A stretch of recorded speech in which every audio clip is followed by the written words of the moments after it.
sommes très fiers effectivement de ce qui n'est pas une exception culturelle, mais en tout cas une particularité régionale, d'avoir à la tête un représentant des usagers.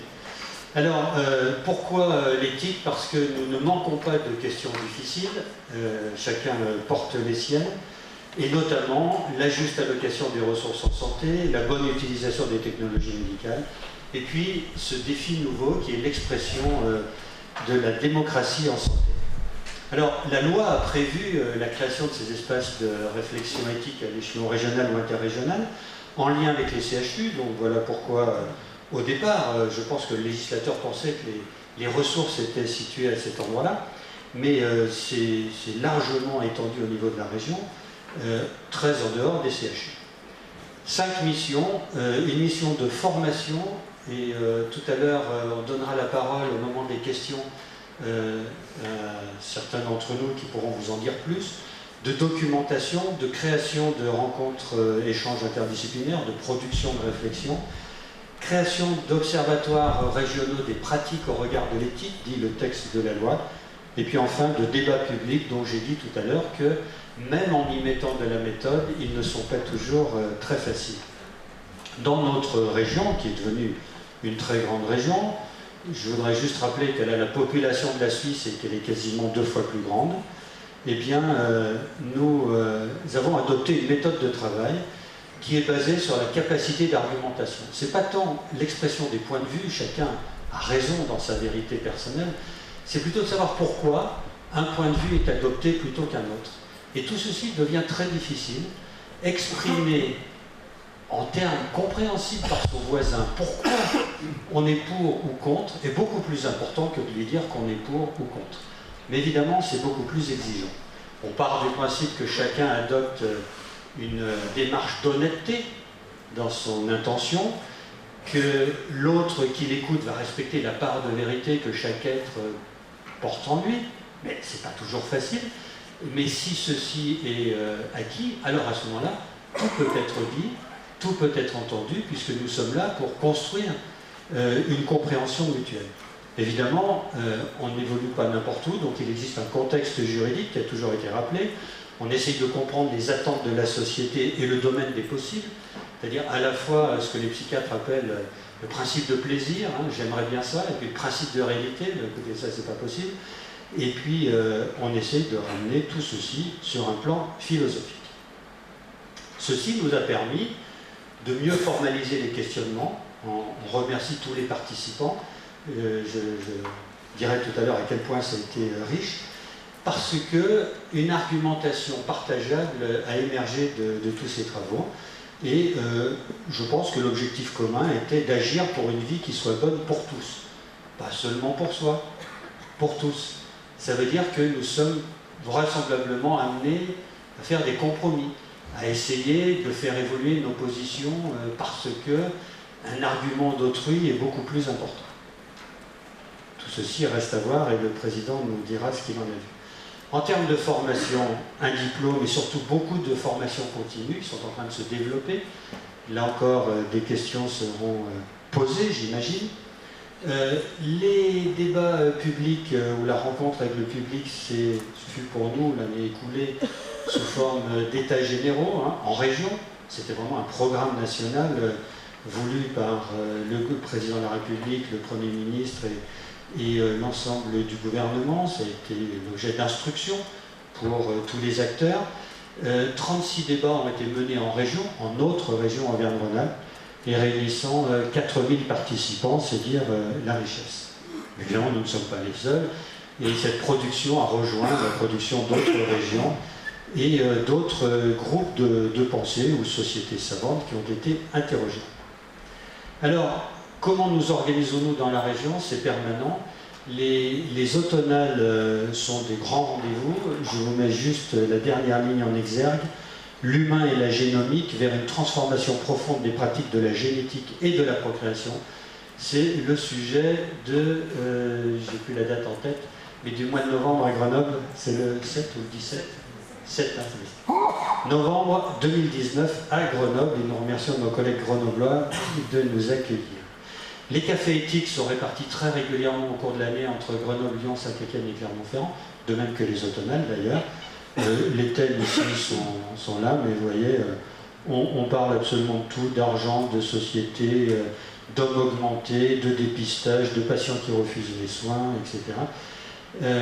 Je reparle de l'enseignement. Alors pourquoi ne fait-on ça jamais seul? Parce que, en général, tout seul, on a raison. Mais on part du principe que celui qui sait poser et reposer la question du sens de ce qu'il fait rajeunit inexorablement en esprit. C'est presque un a priori. Si on s'interroge, en général, on reste jeune. Si on est plutôt figé sur ses certitudes, on peut s'en côté. Je n'ai pas dit qu'il fallait changer d'avis, hein, mais il convient de s'interroger. Et on avait trouvé un texte qui disait que ce combat est tel que ça demande de tels efforts et de tels sacrifices que nul ne saurait le supporter dans la solitude. Si on s'engage dans la réflexion, en général, c'est plus facile à plusieurs. Et tout philosophe, tout pérégrin a besoin de compagnons de pensée ou de pérégrination. Je pense aux chemins de Compostelle qui ont été très fréquentés ces derniers temps estivaux. Alors pourquoi on avance? Parce que la conversion du regard conduit à « je pense donc tu es », c'est parce que je te reconnais que tu es. Évidemment, chacun peut, à ce titre-là, participer à la construction d'une harmonie entre le sens de sa propre existence et le sens de l'existence du monde. C'est très exigeant, et si on y arrive, mais j'ai dit à quel point c'était difficile parfois et exigeant toujours, si on y arrive, alors à ce moment-là, on a de grandes satisfactions. Et dans les grandes satisfactions que nous avons, je voudrais donner la parole à Madame Piens. Est-ce que Madame Piens est là? Madame Piens est la présidente de la Fondation Après Tout, ex-présidente, membre de son comité scientifique et membre du comité pédagogique de notre diplôme interuniversitaire. Je vais donner la parole d'abord parce que c'est un partenariat ancien, dont nous la remercions, et c'est aussi l'occasion de distinguer certains travaux que nous proposons pour le prix de la Fondation Après Tout. Donc, dites-nous ce que vous en attendez et nous, on va vous faire des propositions. Merci François. Bien, bonsoir. La Fondation Après Tout, c'est un titre qui ne parle peut-être pas beaucoup. C'est vrai qu'au départ, c'était un défi. Après tout, pourquoi pas? Et puis, je vous dirai ce que c'est devenu, mais en tout cas, on a mis un sous-titre, accompagner les professionnels au service de l'humain. Les objectifs, pour faire très simple, nous avons fait le choix, nous faisons le choix de soutenir les professionnels qui prennent soin, qui dans leur vie professionnelle prennent soin des plus vulnérables dans notre société, notamment dans les domaines sanitaires, social, judiciaire et pénitentiaire. En sachant que nous aussi, professionnels, nous sommes vulnérables, c'est le propre de l'homme. Alors comment soutenir, accompagner? Soutenir, c'est soutenir financièrement.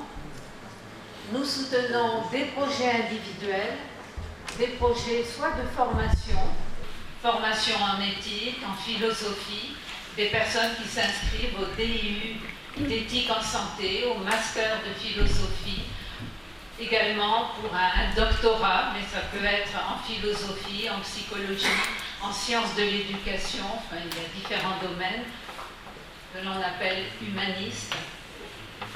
Projet individuel aussi de reconversion professionnelle pour des personnes qui ne sont pas forcément dans ces métiers de la santé ou du social et qui veulent, parce qu'ils ne voient plus le sens de leur travail, parce qu'ils ont envie de davantage de relations humaines, qui veulent faire une reconversion dans ce monde-là.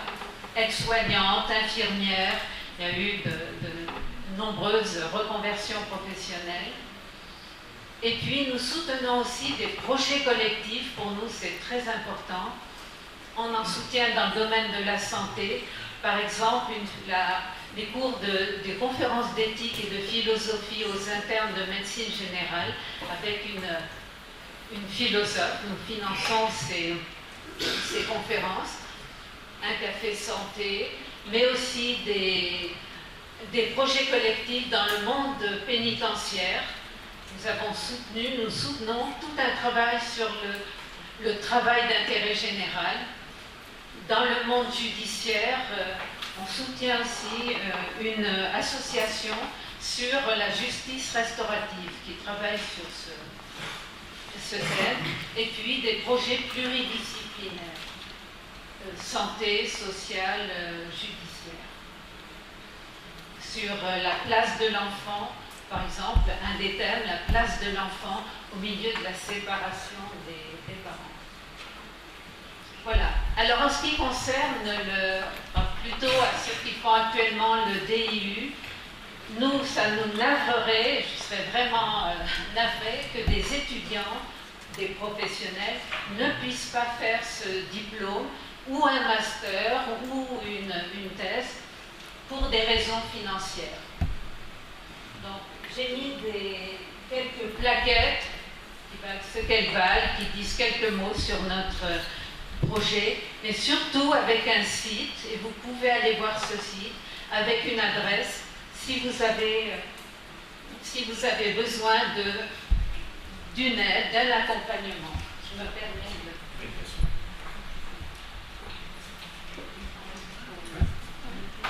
Merci beaucoup Marie-Antoinette Piens, qui donc est ex-présidente, autant pour moi. Et à ce titre-là, le jury a assisté aux soutenances des travaux de l'année présentés ce matin, a délibéré cet après-midi, nous sortons d'une très longue journée, et a décidé de proposer 2 travaux que nous allons peut-être distinguer tout de suite. Si Maxime Sordillon est là, ainsi que Élise Champeau, est-ce que l'un et l'autre sont là?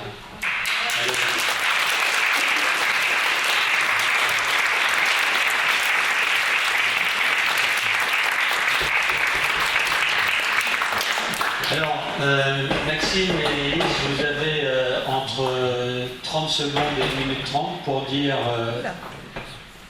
ce que vous avez travaillé, pourquoi c'est important et en quoi ça peut nous être utile, puisque ça a été très bien évalué, l'un comme l'autre, et que, je le dis tout de suite, vos travaux vont servir, non seulement, l'objectif, c'est que ça rayonne, donc vos travaux vont servir à tous ceux qui vont les lire, mais nous allons favoriser la diffusion de vos travaux. Nous allons vous proposer au prix de mémoire de la Fondation Après Tout, et vous allez, avec ce montant, partager vos informations, voyager, communiquer, et nous vous engageons à poursuivre en master. Je sais qu'Élise a déjà un master ou un grade master. En tout cas, l'objectif, c'est que vous alliez un peu plus loin et que vous rayonnez un peu plus haut. Qui commence? C'est Maxime. Du coup, moi, c'est Maxime Sordillon, donc je suis infirmier à l'unité pour malades difficiles de Bron, donc en psychiatrie adulte, et j'ai choisi de travailler cette année sur, finalement, la place laissée à l'identité du patient à travers la question de la dangerosité et de l'enfermement, puisqu'on est des unités, finalement, où on travaille beaucoup à partir de la privation de liberté, c'est des univers très coercitifs. Donc comment, dans cet espace-là, laisser toute sa place au patient en tant que sujet. Et voilà, ça fait 30 secondes.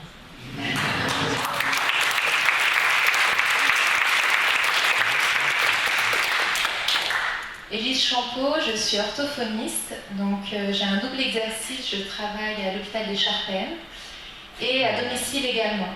Et donc mon travail de cette année portait sur la relation de soins et particulièrement le silence dans la relation de soins.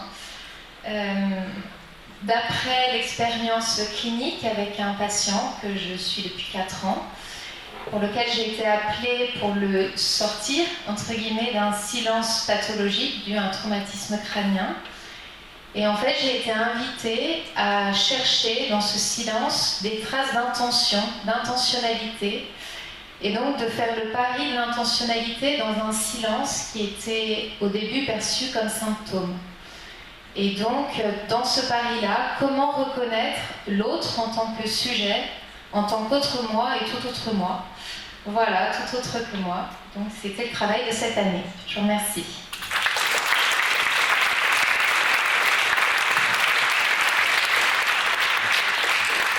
Merci Maxime, merci Lise. Donc nous attendrons le résultat de la Fondation Après Tout, mais sachez que d'ores et déjà vos travaux seront présentés sur le site de l'espace de réflexion éthique Auvergne-Rhône. Alors, une dernière conclusion, et c'est bien que vous parliez de l'autre, Élise. René Char, poète presque de notre région, hein, juste un peu en dessous, nous disait que la quête de l'autre signifie presque toujours la recherche d'un être, notre égal, et c'est ce que nous pratiquons dans la démarche éthique, à qui nous désirons offrir des transcendances dont nous finissons nous-mêmes à peine de dégauchir les signes. Eh bien, c'est vraiment la situation qui nous a animés depuis que nous sommes engagés sur cette voie, et au stade où nous en sommes, eh bien, il ne nous reste plus qu'à voir où sont les transcendances de la société française. C'est le professeur Jean-François Delfrécy, président du Comité national d'éthique, mais qui a été très engagé en Afrique, qui a dirigé l'Agence nationale de recherche sur le sida, qui est à la fois un clinicien, un chercheur, un conférencier, et un homme extrêmement engagé sur tous les plans. Jean-François, nous t'accordons.